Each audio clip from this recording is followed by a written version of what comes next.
Good evening, everyone. Welcome to the Friday night Pink and Preview show. Norwich City face struggling Derby County tomorrow. They've only scored one goal. They've conceded 7. They haven't got a point on the board. I can forgive you all for feeling like this is an along come Norwich situation. I'm joined by Paddy Davitt. We'll welcome him in. Pad, how are you doing? It's been a bit of a hectic week, but we've got through it, and there's finally a game of football to look forward to. Yeah. Although I'm a bit concerned when you started quoting them figures, because we all know how this ends, don't we, tomorrow? But I'm going to have to apologise to our viewers because I think I need to clean my laptop. That's very unprofessional, but such is life. Won't make a lot of difference to what I say anyway, but there you go. But although I suppose I get the sense that the majority of what we're going to speak about now is probably non-football match action related because, again, we've dominated the pre-match build-ups with transfer tales surrounding Norwich players, in this case Ben Godfrey, as he edges ever closer to his club record move to Everton. So I'm sure we'll get into that in due course. But I think again today Farke's tone was, it's almost, tomorrow is a game in it of itself. Get it out of the way. More importantly, 2 weeks over the international break window will close. Then it's almost like the season, it feels like, certainly from Daniel, the way he keeps talking, can start in earnest then, because they'll have a Rotherham onwards run into the next window, which is January, but at least you've got a block of games with no distractions in terms of transfers, and hopefully they can get a bit of momentum going, and then we'll see where we all are, to come the turn of the year. But it just feels so almost secondary at the minute, what's going potentially on the pitch tomorrow to what's going off the pitch. Yeah, it certainly does. It's going to be true. I think Daniel Farke used the term "grind it out," didn't he? That may be a certain case of how they do it tomorrow. Make sure we're going to be with you for about 45 minutes or so, as per. You're getting very accustomed to this Friday night show now. Get your thoughts, your opinions, your comments, your questions all into the chat on whatever platform you're watching, and we will try and answer as many as we can before we go off air about 6:15 tonight. Let's kick off then the only place we can kick off really, which is Ben Godfrey. There's been sort of speculation building throughout the week, and it all came to almost a dramatic conclusion last night when a fee was agreed, £25 million plus add-ons. From Norwich City's perspective, they've kind of been keen to say that there's no financial necessity for them to sell during this window. Some supporters may look at this with a little bit of disappointment, given that they seem to be doing the opposite, Pad. From their perspective, what is their reasoning behind this deal? Does this fall into the category of crazy money that we've heard Daniel Farke talk about on occasion? Well, for me, it does. Yeah, for me, and that's no slight on Ben Godfrey, but it's more a reflection of what they paid for him. And for me, I feel he's still got left in his game, which is a lot of areas of improvement, as you would expect. He's a very young man. So Everton are buying potential. They're not buying a finished article. And in an environment where, the world has been turned upside down, football's not immune from that in a transfer market where clearly there isn't the same levels of business for the same figures. I think all of that bleeds into this represents good business. There's potential for add-ons to take the deal even higher. But as Daniel said, he will leave subject to no last-minute hitches for a club record deal, and that should underline the scale of the deal that Norwich have gotten. I haven't seen any Norwich fan. I mean, in fact, if anything, because we know how this played out, we had the story on Thursday morning that Norwich had knocked back 20 million plus 5 in add-ons. That was the initial bid from Everton. And I saw plenty of people on my timeline saying, are they crazy? How that's completely, kamikaze operation from Stuart Webber, because that sort of money you cannot turn down for Ben Godfrey. As it's turned out, it looks like he's screwed another 5 million up front out of Everton. So for me, if it was good business at 20, then what is it at 25? I think it's an excellent piece of business for the football club. Yes, the football inside of this, and Daniel referenced this today, it doesn't help his chances of winning football games, because to do that, you need all your best players. They've lost Jamal Lewis earlier in the window. Now they've lost, it would appear, Ben Godfrey. Who knows if they'll lose any more in the last 14 days or so. And none of that, purely filtered through the short-term Daniel Farke trying to win a game of football, helps his cause. So you can see on a footballing level, there will be Norwich fans who aren't happy with this business. But I think, given they're the self-funded club we're always told about, given the impact that continues now with COVID, with no fans and no revenue coming through the door in terms of match day. I don't see how they could have turned this bid down. When it gets to the levels of 25 million, how could you possibly turn that down as a self-funded club? Yeah, exactly, and that is the nature of their model. And as I've said, I can see already some comments that you said in terms of what you saw on Twitter, in terms of people saying that for all parties it's a very good deal. And I think Daniel Farke echoed that today. And there's also some concerns maybe as well about that aspect that you talked about, the self-finance and stuff, which I'm sure we'll come on to later. We'll get a bit of Daniel Farke on Ben Godfrey at the moment, since we've brought him up right off the bat. But it's kind of, there was an interesting tone, and we'll get to the wider tone of it a little while. But there is a nature of it where you look at it and there are the expectations that Norwich City need to be competing at the top end of the Championship. And after sort of the leeway they were given by supporters last year, they do need to show that they have a plan and an identity and are able to challenge at the top end of the division, I guess. But for some supporters, seeing the likes of Jamal Lewis and Ben Godfrey go probably lowers that expectations a little bit. I think even in my head a little bit this afternoon, it's kind of transitioned from maybe realistically they're probably looking at maybe a top 6 finish to maybe that now being a little bit tougher, and Daniel Farke conceded that today. That's definitely tougher, but he also went on to say, look, until this window closes, until definitively Norwich know what players are in the building, what players are no longer in the building, how can he possibly come out and say we're going to finish in X position? Or we know what the target is. The target is to be a top 25, top 26 club, season in, season out. So by definition, you're saying the benchmark is playoffs at worst this season. And clearly, if they could get on the sort of roll they got on 2 years ago, then the top 2 isn't beyond them because they've done it before. But I think he is, as he did last weekend when he was asked why Buendia and Todd Cantwell wasn't in his plans, could have easily hidden behind injuries or any other excuse. Brutal, to the point. No, not focused enough, distracted by transfer talk.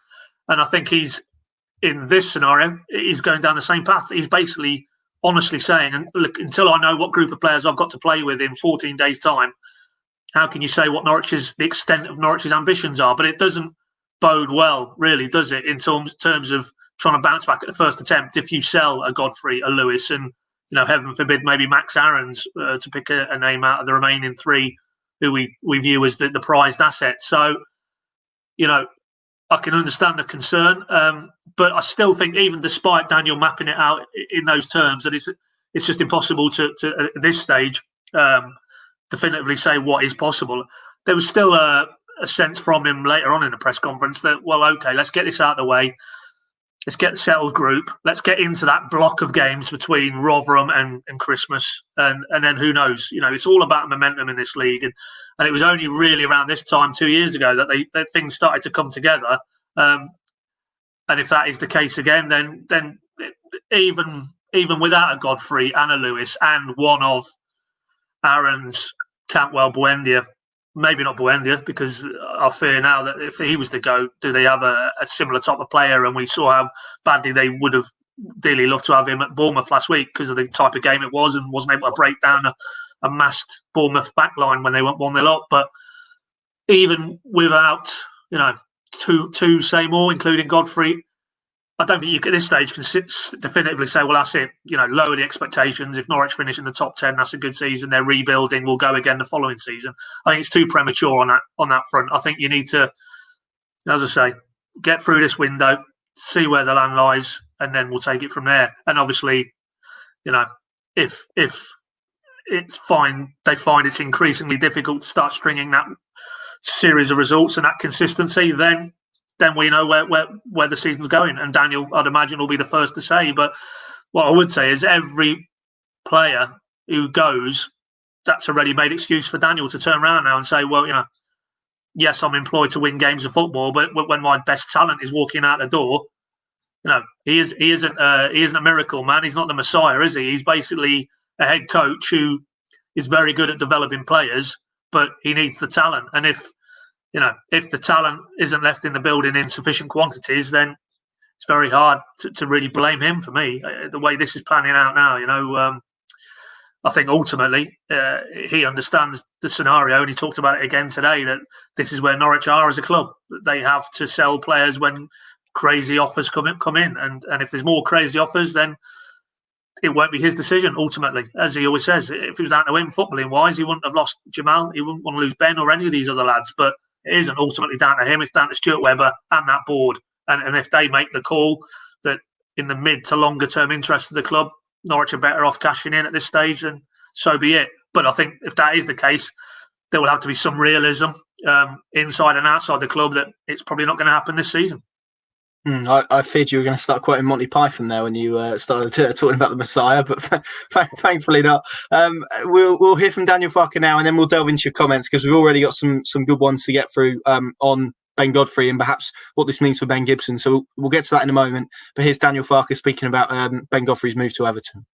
He has had lots of competition, especially on the centre back position in the recent years. But he was always involved in our games. He was, let's be honest, in terms of minutes, our centre back number one in the recent years. And says a lot about his development. I'm not tempted to speak too much about his strength and his where he can improve or whatever. But one thing is for sure, Captain Ben is not out of coincidence captain of the under-21 of the England squad. He was not out of coincidence, even sometimes for us, captain. And I'm pretty sure one day he will definitely play for the best clubs in the world and has all the potential also to lead the proper three lines one day, and at least that's what I wish for him, regardless if he stays with us or we will have a move. So he's definitely one of them with the most potential centre backs, I would say, worldwide. And I'm pretty happy that I was able to work with him so far. I would like to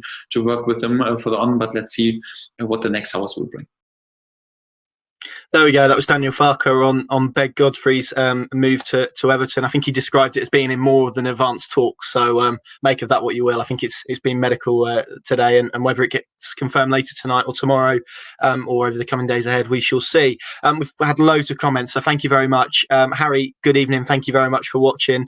We've got a few to get through. Richie as well, who's asked about Ben Gibson, and we'll come on to him in a moment.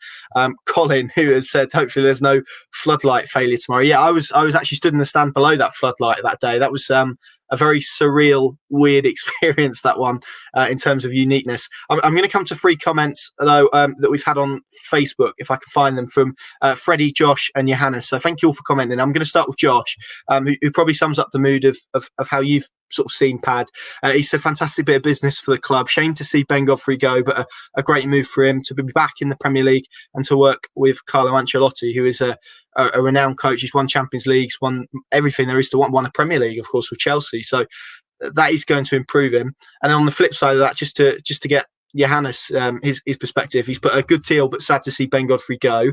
A bit worried about the injuries at centre back. I'm guessing he's talking about the history there. And then he feels we're right back to where Norwich were with a thrown together defence all season. And then Freddie, just to round it off, has said, with this self-financing malarkey, surely won't establish ourselves as a Premier League club. So just to round it off, there is, I think, from what we've said, a realisation that the fee is probably right, is best for all parties, but maybe a concern about what it leaves Norwich City with in terms of those 4 centre-back options. Hanley has had injuries. Christoph Zimmermann's had injuries. Tim Close has had injuries. Of course, Ben Gibson's not featured for a year. From the outside, you could see why there was some concern around those central defensive options. All day long, yeah. I mean, for me, they're rolling the dice. You know, obviously they can't turn down that type of money for Ben Godfrey. So on that level, there's no argument from me. But in terms of, as you rightly mapped out there, 3 of those 4 centre-backs have missed large chunks of the last season and a bit longer in Tim Close's case. And Ben Gibson, well, he's fallen out of favour clearly under Sean Dyche, and as I think Daniel said, he hasn't played a game for 2 years. So there has to be an element of concern if you're Daniel Farke that either their bodies are going to break down or just that lack of activity in Gibson's case will come through in terms of maybe his rustiness. But that's where they are now. It's going to be Perming 2 from those 4 for the foreseeable. They're not going to go out and bring anybody else in. Ben Gibson is the replacement for Ben Godfrey. That's the top and bottom of it. He's a naturally left-sided centre-back. So for me, it'll be him and Zimmermann tomorrow. Hanley is obviously only just back in training. I could see maybe letting him have another 2 weeks of the international break, and then he's fully plugged in. Tim Close, so well, he hasn't been making matchday squads, so I don't see how he suddenly leapfrogs his way back into the starting 11. And really, we all hope that Ben Gibson can show the player that was on the fringes of the England setup and got his reported £15 million move from Middlesbrough to Burnley 2 or 3 years ago. The potential or the pedigree is certainly there. You just hope, a little bit like Tim Krul, one or two of these other players, that Norwich can revive a career, really, and give a player like him a platform to come in, show faith in him, play regularly, and then he picks up the baton and away you go. And if that goes down that path, then we'll be turning around probably in May, and hopefully it's gone where we all hope it goes. And if that is the case, then for sure we'll be saying what a signing Ben Gibson turned out to be. But I think you have to be concerned, because the simple, hard facts of the matter are, between injuries and basically falling out of favour, those 4 centre-backs now haven't really played a lot of football in the last 2 years.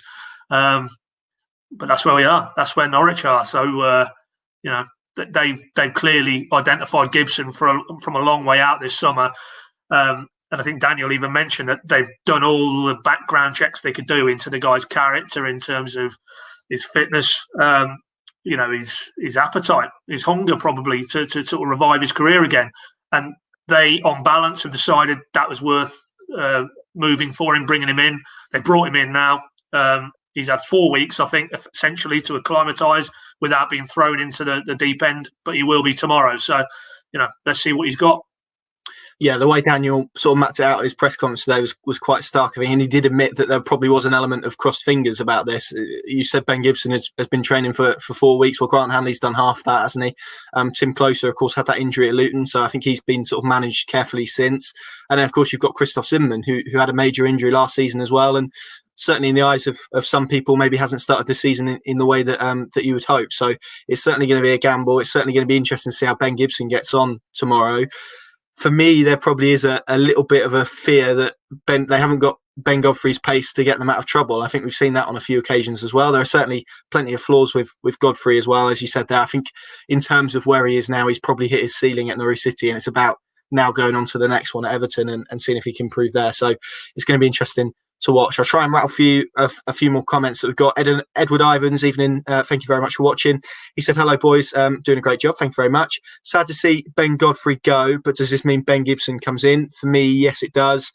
I would be shocked. I guess the only alternative is that Hanley comes in after 2 weeks of training, which we haven't necessarily seen Daniel Farke do before." Neil Austin has said, "Any no circus news inbound?" I think you're the one to ask, aren't you, Paddy, about clowns and things like that? You want to rephrase that, Connor? Yeah, clowns. Yeah, no circus at the minute. No, from what I would understand, there won't be any inbound unless they, from here on now, given Quintilla was Lewis, Gibson is Godfrey. So if you're now at this stage going to lose one of Cantwell, Buendia, Aarons, they'll have to go back in then, because I don't see they've got, particularly with Dowell obviously out in the attacking role until January. Don't see they've got the cover they need. So at this stage, no. But that could change, as I say, if anything changes in terms of those three lads, I think.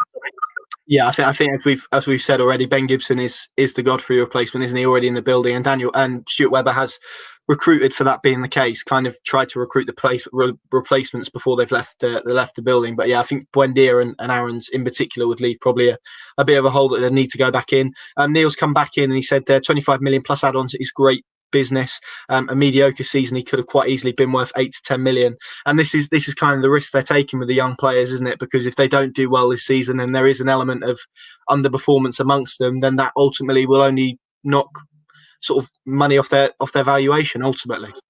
Yeah, it's a great shout. Yeah, and that's the constant sort of checks and balances that Stuart Webber ultimately is having to make. That, in a non-COVID world, I mean, Daniel sort of touched on it again today.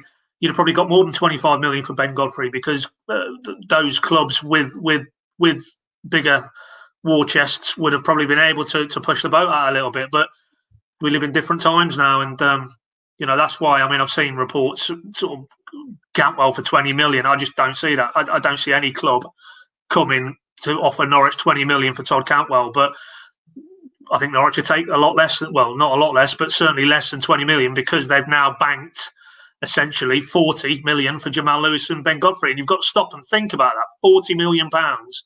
Obviously, it always doesn't come in one hit. That's the nature of these deals, that there'll be incremental payments, but essentially guarantees for 40 million pounds for 2 players. That's phenomenal business, really. From where Daniel rightly drew the parallel today, 3 years ago, over 3 years ago now, a little bit, Daniel and Stuart walk into a club that is financially on the precipice. The infrastructure is dated, to be diplomatic, and it's an ageing football squad. Now they've got substantial funds. They're in a financially healthy state, as Daniel would call it. The infrastructure is night and day around Colney. Fantastic facility now. And they've got, in the main, a young squad with Godfrey and Lewis going, some very highly rated young talent. And there's more coming up. Adam Eder, Josh Martin, maybe Barley Mumba, is, if he tracks on the way he's already started his career. So the whole dynamic of this football club is transformed in 3.5 years. And I think maybe sometimes we just need to take a step back and just see where they are now compared to where they were when Webber and Farke came in. No, by no means perfect. Of course, how could it be? The way they meekly exited the Premier League has left a sour taste, and it might be that they don't go back at the first attempt. But I think the underlying health of this football club, in an industry where you now see bailouts for lower level clubs and reports of 20, 30 EFL clubs go to the wall now with prolonged absence of fans. You just have to really look at it and say, Norwich, relative to a lot of clubs in English football, are in a reasonably healthy state in terms of the mid to long term. Okay, you might want to filter it through this season and the next sort of 8-9 months. That's fair enough. But I think what we know today, if this deal goes through, if we didn't already know, that there will be a Norwich City for the medium to long term. Yeah, absolutely. And it's worth noting York City, of course, today have banked, well, if that does go through, we'll bank a certain clause, won't they? Sell on percentage after the work that they've put into Ben, that we're talking millions of pounds really that could really benefit their sort of running costs for the season, particularly in a climate with no fans. So that's a good aspect to the deal as well. I saw a York City fan on Twitter earlier today who was particularly pleased after perhaps how that football club has fallen a little bit, that is going to be an injection that they're going to get to hopefully secure their future, which is good news. But plenty more clubs, of course, around are in a similar state that need a little bit of help. Back to the comments. Chris Jennings has said that Farke didn't seem overly happy about it today, and I think that the nature is that he's not going to be particularly happy that his, as he worded it, the best centre back in the Championship is going to leave. But again, he was keen, certainly how I viewed it, keen to sort of look at the bigger picture, as you said, to take pride out of perhaps the processes they've put in place to make Norwich City a club that is kind of revered for the talent that they've got at the football club. Would you say that's a fair assessment to sort of his demeanour today at the press conference?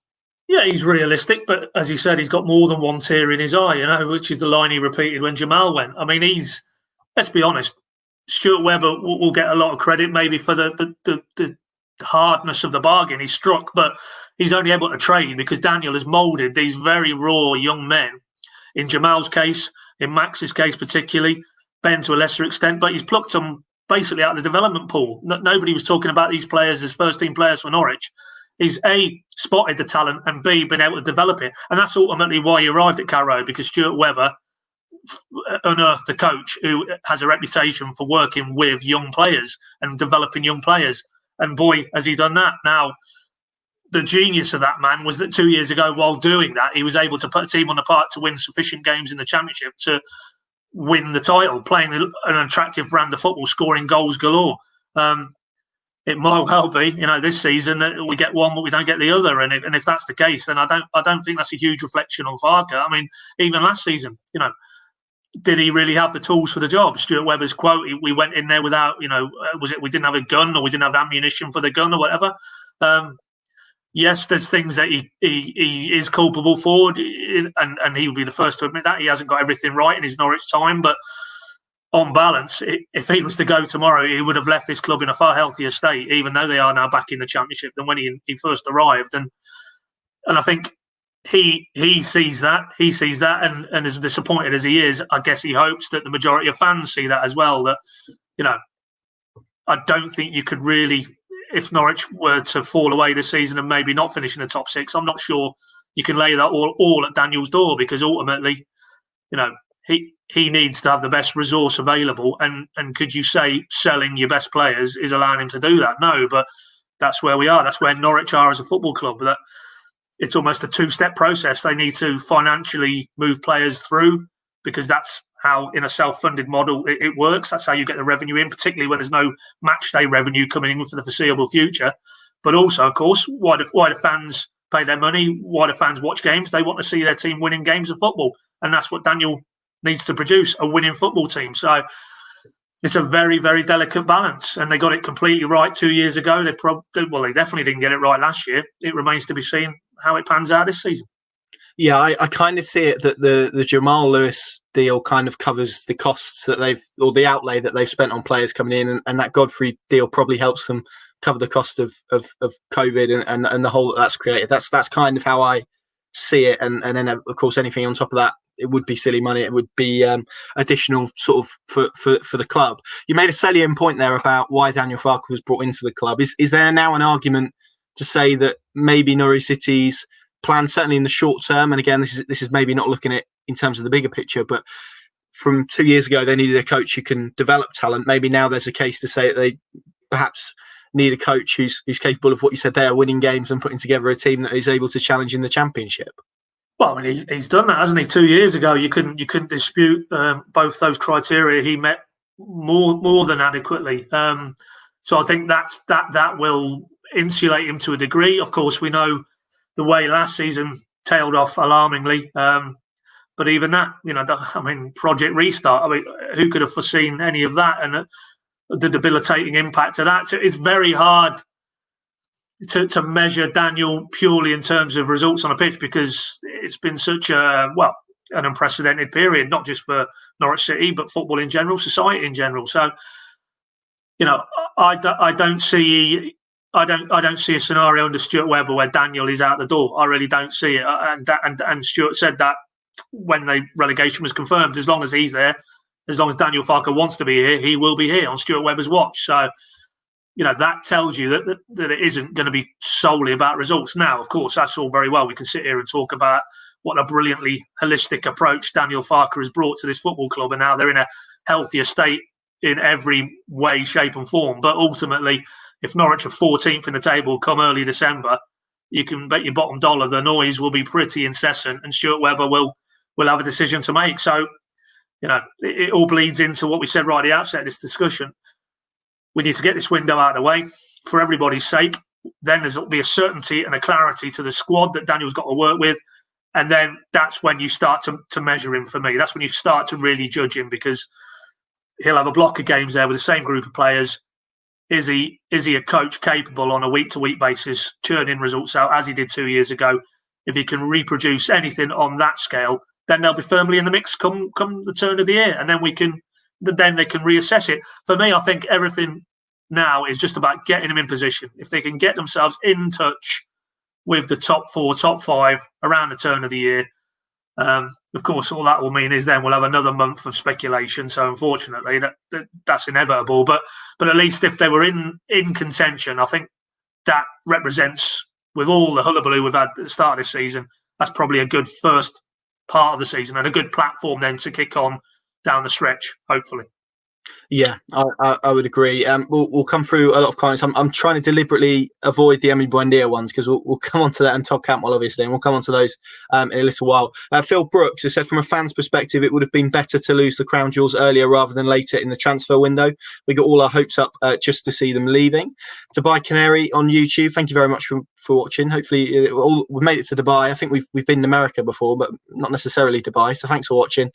He simply said, oh dear, this is becoming the transfer window from hell for City Sports. It's becoming the transfer window from hell for us too. I can tell you that too. The amount we've seen and sort of heard over the last week or so, I think it's enough, certainly for supporters, to switch you right off. Richard Clark, do we feel more could come in before the window closes to replace the outgoings? I think we've kind of answered that in terms of possibly if it was Max Aarons or Emi Buendia or Todd Cantwell, then they may need to look elsewhere. Colin on Facebook has said Gibson was brought in with the understanding that Godfrey would be gone. If Max Aarons goes, that's potentially £60 million for the leakiest defence in the Premier League last season. That must be good business.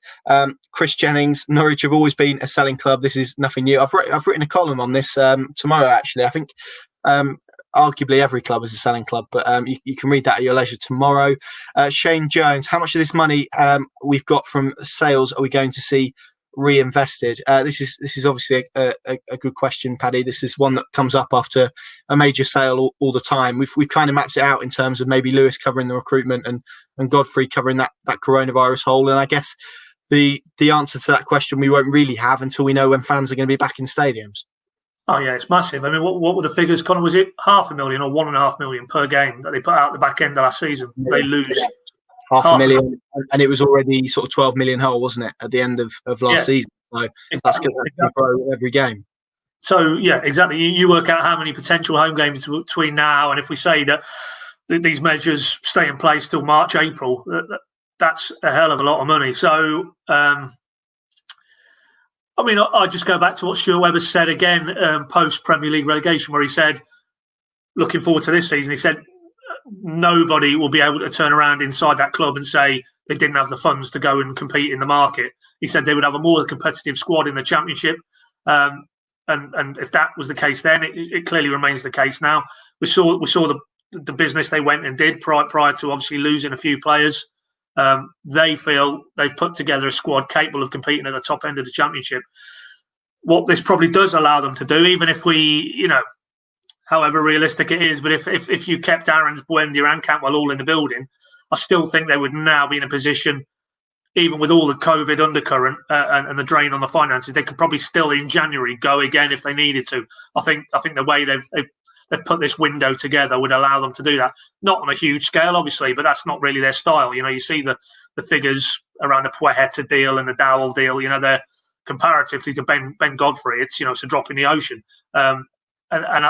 And I think it would be still that in January and for probably the next few windows thereafter. But I think right here, right now, even if it wasn't to sell anybody else, I think they could still go again in January. So, ultimately, the funds probably are there, but maybe not the safety or the insurance policy they felt they were building up prior to further restrictions in terms of fans not being allowed in. Because I'm sure when 1,000 turned up at Carrow Road for that Preston game 2 weeks ago, they would have felt this is the start of quite a quick acceleration in terms of getting more and more people into Carrow Road. And who knows, maybe by Christmas time, 2/3 of that stadium would have been full. Well, that's not going to happen now. So they have to go back a little bit and rethink their plans. And inevitably, there is a financial cost to not having fans here. And that will have to be factored in. So, still in a reasonably decent state, but inevitably this will impinge on what they have to spend in future windows,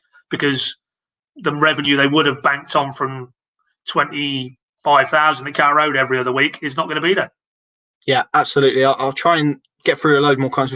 We had so many, so thank you so much. To try and round off this sort of Godfrey selling section, I think is a bit loose, but we're going with it. Andrew Wilson on Facebook, I think he's joking, but he says Tetty playing centre back again in a few weeks. And whilst that might be sort of a common, he'll be fresh, Connor.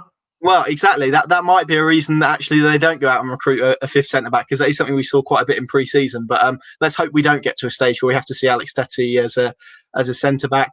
Shane Jones has said the big question is, has Godfrey gone to Everton for first team football? If yes, it's going to be tough with all the centre backs Everton have. Clearly, Ancelotti likes him a lot, judging by the comments the other night. So it's certainly going to be interesting to see how he gets on there. I remember similar questions being posed of Maddison when he moved to Leicester, and he seems to have done all right. Trucker on Twitter has said still going to leak goals and injury-prone centre-backs. Glad I can turn the laptop off this season. Well, that's one way to look at it, I guess. Equally, you could say it's an opportunity for others. So if they can keep their centre backs fit, then I think you could argue there's enough quality and championship experience there that they could do okay. Brian Bales, I don't feel all this disruption is good for the short-term focus and tomorrow's game. There is a game tomorrow, believe it or not. We haven't touched upon that yet. Take a focus away. I would agree. Barry Taylor said hi from Ashburn, USA. Any chance we'll see Cantwell or Buendia tomorrow? We'll come on to this in just a second, Barry. Thank you for watching from the US. I dread to think what time it is there. Maybe you can let us know. I'll just finish this segment with Michael J. Garwood's question on Facebook, which is sort of 2 questions. He's put, surely the expectation from the club would have been that at least 2 of Lewis, Buendia, Aarons and Cantwell, and guess Godfrey as well, would be sold in this window and had planned accordingly. Are those replacements already in the building, or do you believe Webber has replacements ready to bring in? And as a secondary question for you, Pad, also, if Emi Buendia leaves, does the door reopen to Mo Leitner? Mo Leitner, I wondered what that was then, mate. Yeah. Replacements are in the building for the ones who've left. We assume Godfrey will be going in the next 24 hours, so there won't be anybody coming in to cover for those 2 positions. But I'll repeat what I said. I think if Aarons goes and Byram is out, lest we forget, as well as Dowell until the new year, you cannot go into this block of 3 months worth of football with, well, it'll be Bali Mumba, and I'm pretty sure it'll be Lucas Rupp at the current roster, and I'm sure that would go down like a lead balloon with a lot of Norwich fans. So if Aarons goes, they have to bring in a right back. It's very straightforward. And ditto with no Dowell. Marco Steepman's had his injury problems. Mario's not played regularly over the last season or 2.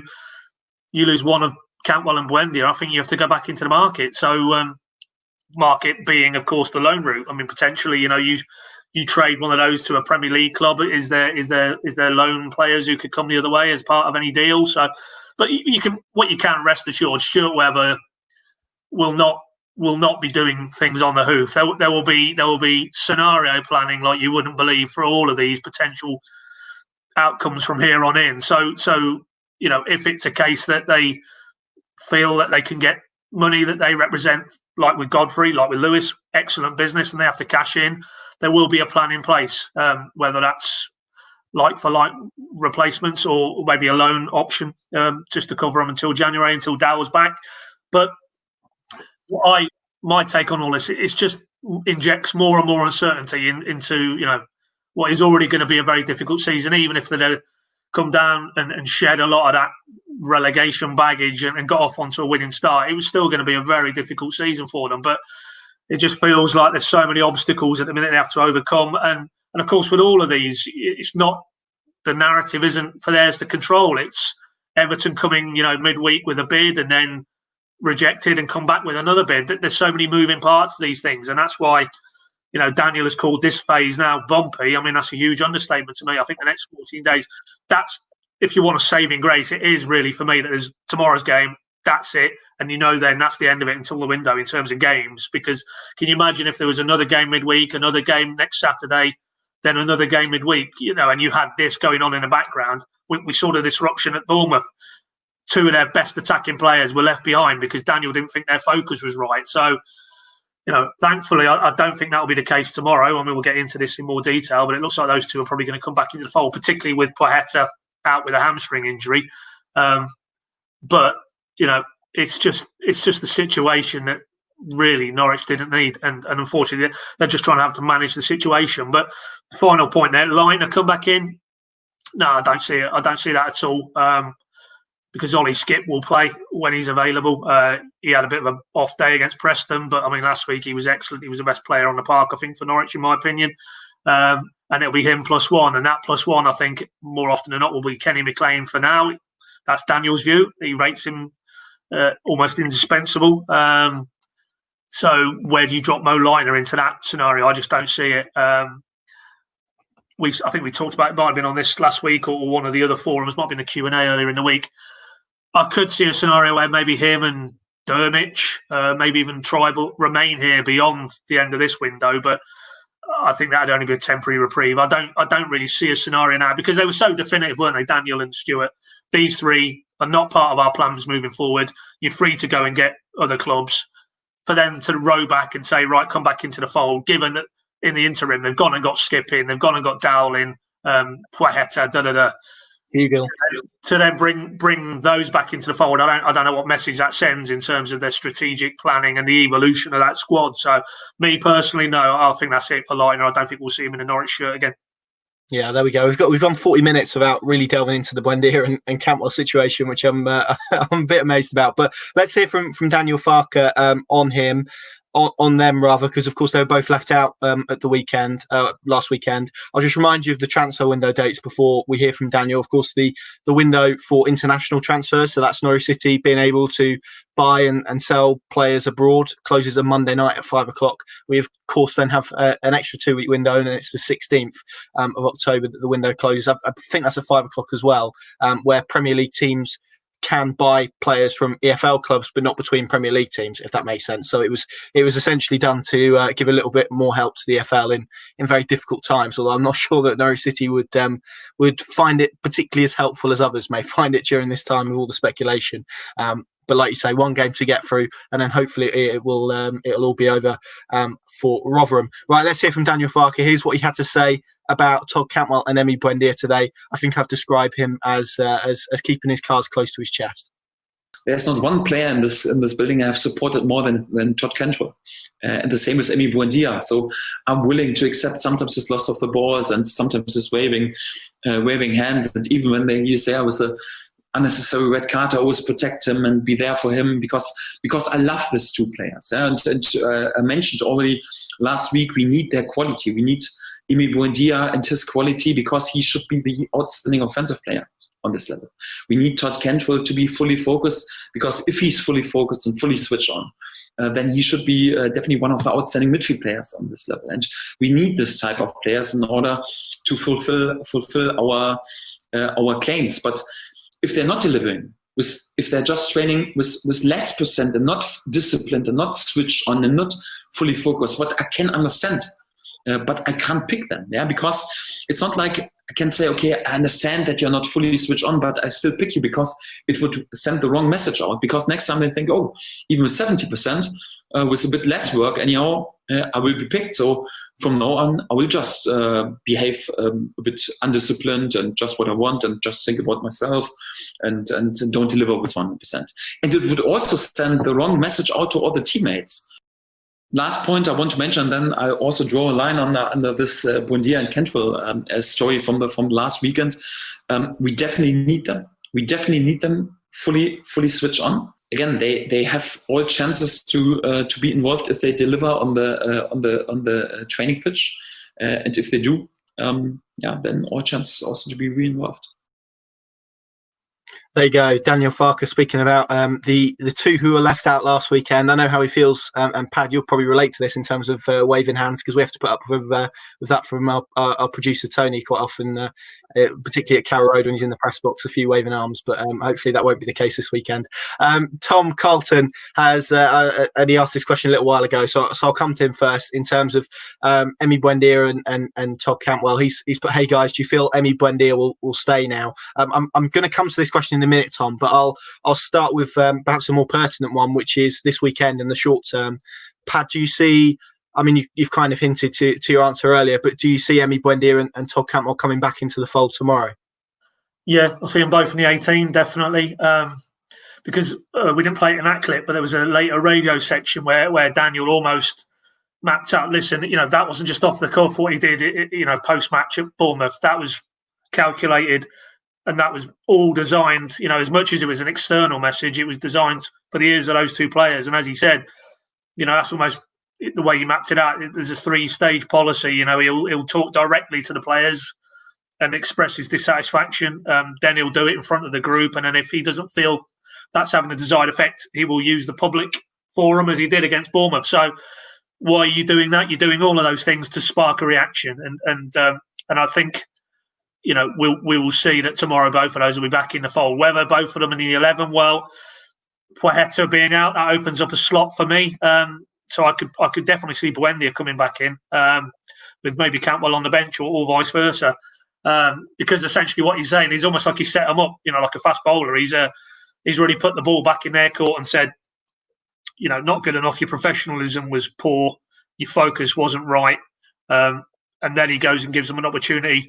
I think he did it. It just popped into my head. I think he did it with, it was one of the Murphys. Was it Josh Murphy in his first season where, I can't even remember what the scenario was, but Josh had let himself down in some fashion. It might have been broke a curfew or something like that.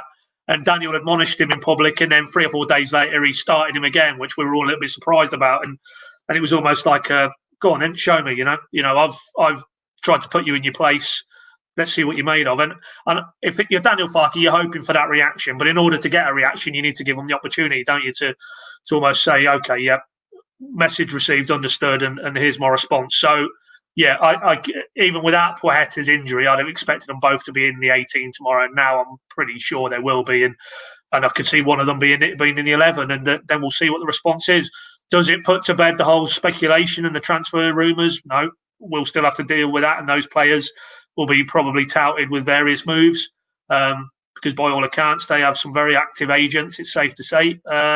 So I don't think it's the end of that, but it might just be the end of the cold shoulder from Daniel, I think. And you just hope that those two players will grasp a nettle if they get an opportunity tomorrow and show what they're all about, because that surely has stung them, to be so publicly dressed down. I mean, that was embarrassing. If you're a player, to have your professionalism questioned and your focus, that should really sting those lads. And you would like to think that we will get a response if they get the opportunity tomorrow.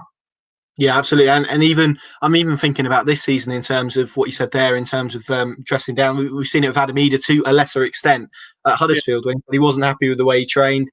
He wanted to see a reaction. That's why he introduced him against Huddersfield. Lo and behold, he scores a goal. There's his reaction. So it certainly wouldn't surprise me. I'm with you. I think we'll see one in the 11 and both in the 18. And I guess he's justified if he gets a performance out of one or both of them, isn't he, really? And Norwich City pick up 3 points. Just to cover Matt's question on YouTube, he says, sorry if this has already been discussed, any chance of going back into the market for a centre-back. We've kind of discussed we don't think that's the case, but just to clear up for Matt. Richard, onto his question, Richard Clark on Facebook, he said Daniel Farke didn't say whether they were switched on in training this week. Any ideas? He didn't, nor did he say that they hadn't been, which I felt was quite telling. I think the exact line was, "I'm not going to sort of review my players' performances in press conferences." But what do you gather from what he said? I mean, the club have put out some clips this week. Both of them have been in training. Todd Cantwell was on the back of Onel Hernandez for a little bit of it.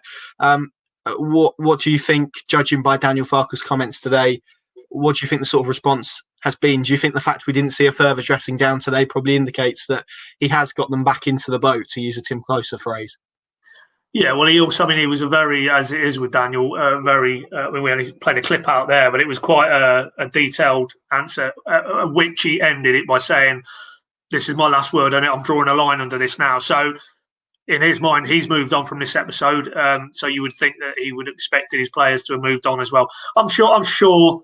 I mean, he didn't come out and say it, but I'm sure after that, when the dust settled early part of the week, he'd have probably, using his 3-step strategy again, I'm sure he went and had a quiet word with those lads and just probably reassured them that they are players he believes in. As he said, nobody has shown either of those as much love as he has in terms of the faith and the backing. And as that clip played out, there's elements of both their games that is stamped with a little bit of petulance, and you sort of take that on board because you know what they can give you, because they are two very, very, very good operators, certainly at this level.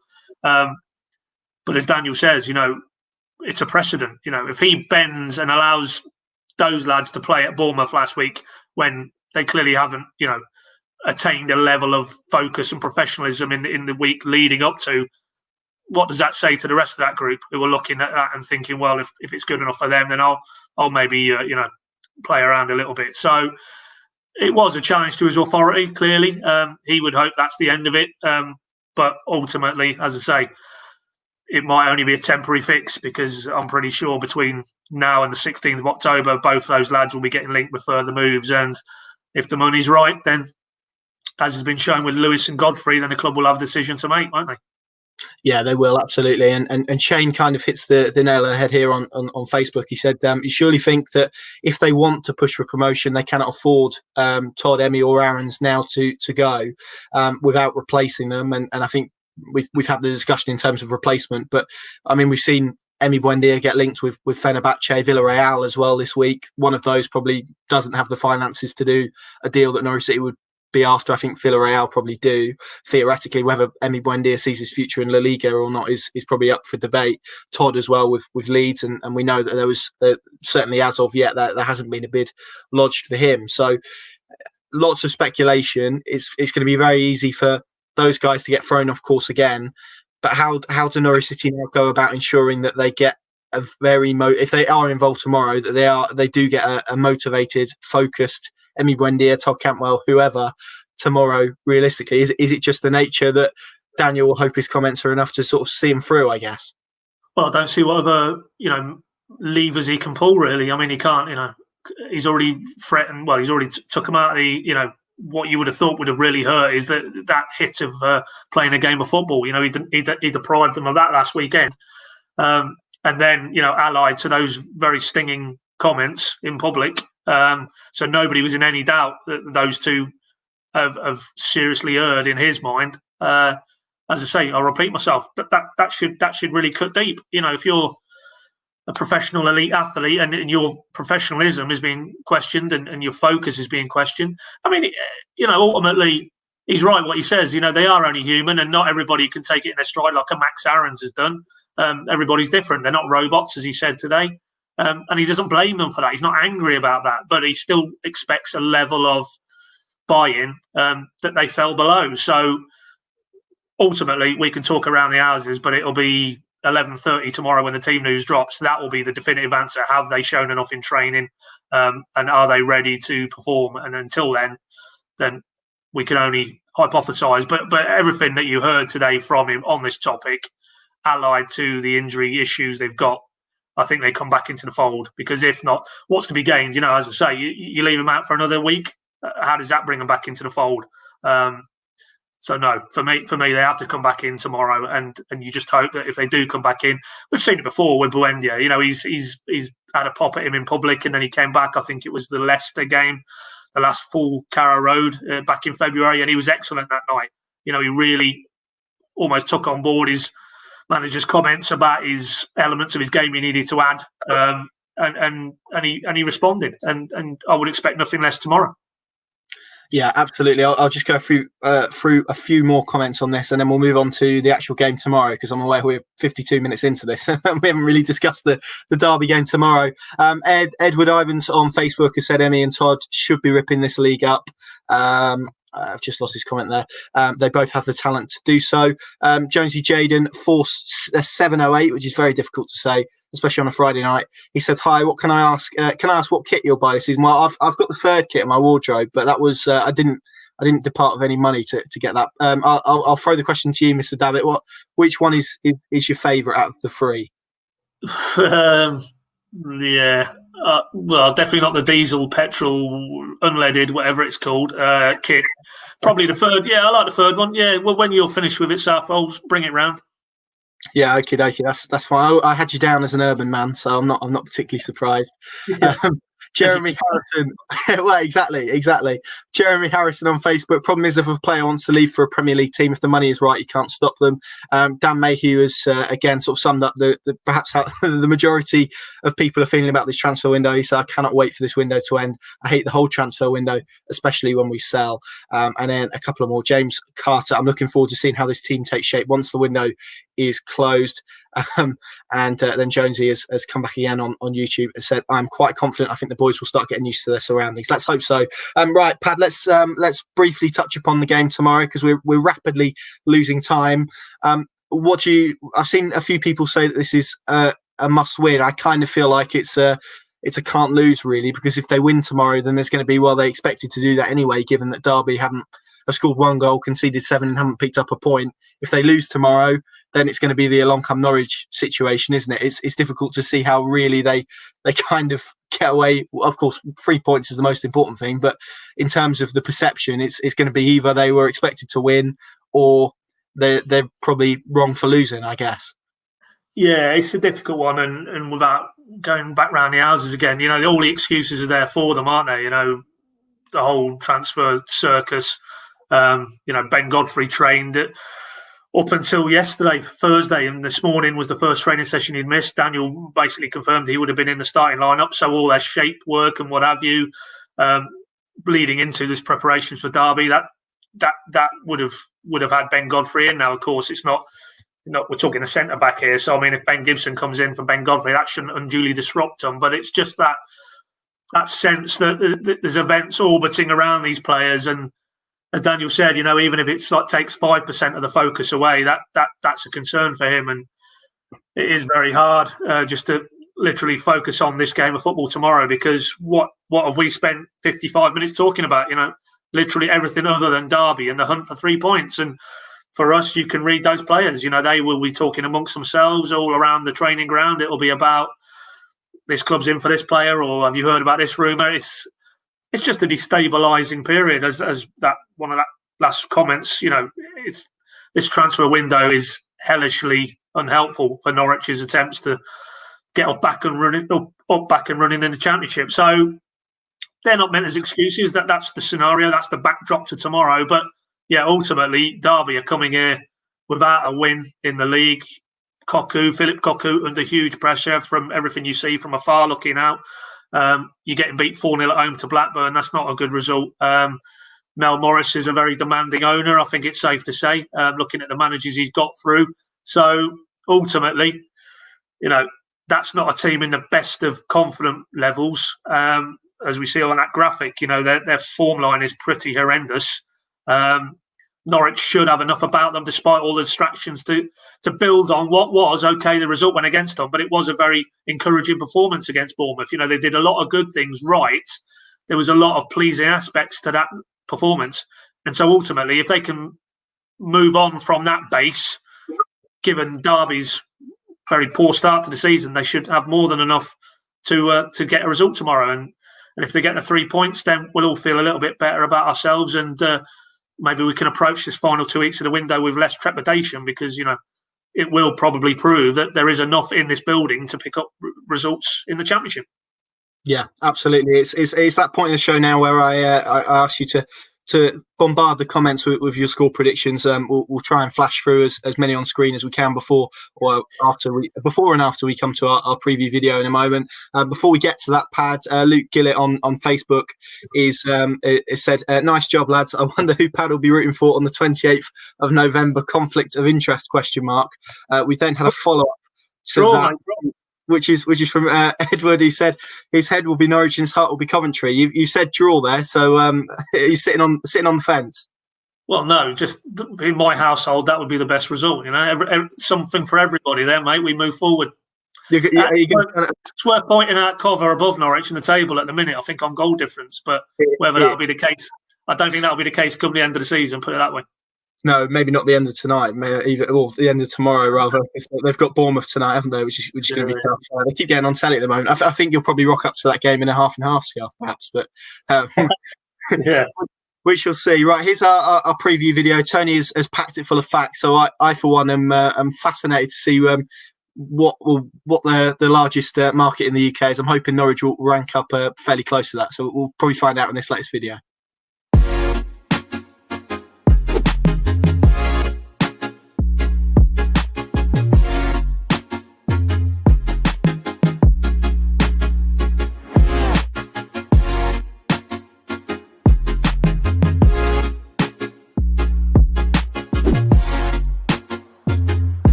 There you go. I tell you what, you come for the football. No. What is that postcode one all about? Norwich the first. No, that's not that's exactly what I was going to say. The punters come for the football chat and stay because of the facts about Norwich, such as the postcode. So we've got there. That's a corker from Tony. To be fair, Tony will now flash some of your score predictions on screen. Thank you so much to everyone who's got them in and has commented throughout the show. We really appreciate your support and joining us for these. We're really enjoying doing them as well. Pad, this is the point of the show where I kind of throw it to you really in terms of how you see tomorrow going. Maybe a score prediction as well if you fancy it. But how do you see this one panning out? I kind of see Norwich having a lot of the ball and Derby trying to maybe be a bit solid and hit them on the counter.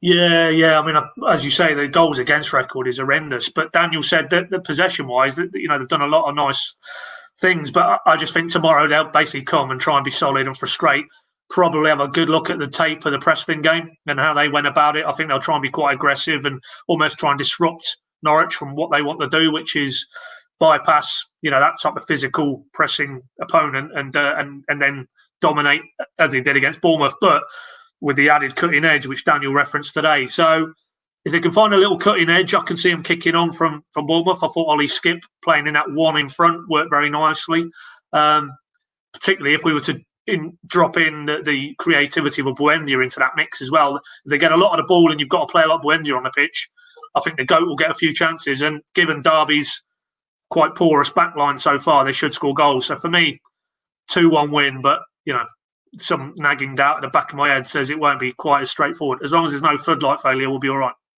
There shouldn't be at 12:30 in the afternoon. I certainly hope not. But we shall see. Thank you very much, Pad. Thank you very much for joining me. Thank you all very much for watching and commenting and getting involved with the show. We'll of course be back. Are we gonna come back next week, given it's an international break, or are we gonna push it into? If the public want us, mate. If Tony can come up with some of these astounding facts, then we'll be back. Well, there you go. If we can find another Norwich-based fact, he's got 21 more to go, so it's going to be interesting to see how that ends up towards the end of the season. But there you go. If you want us back next week, we'll come back next week. You'll have to let us know in the comments down below. If you've joined us halfway through, then the broadcast will be available on YouTube, Facebook and Twitter.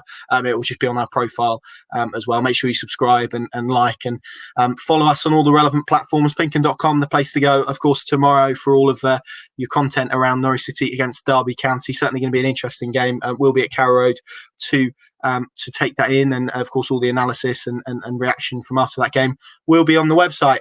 I think that's just about it. Thank you all very much for joining us. Stay safe, and we'll see you again very, very soon.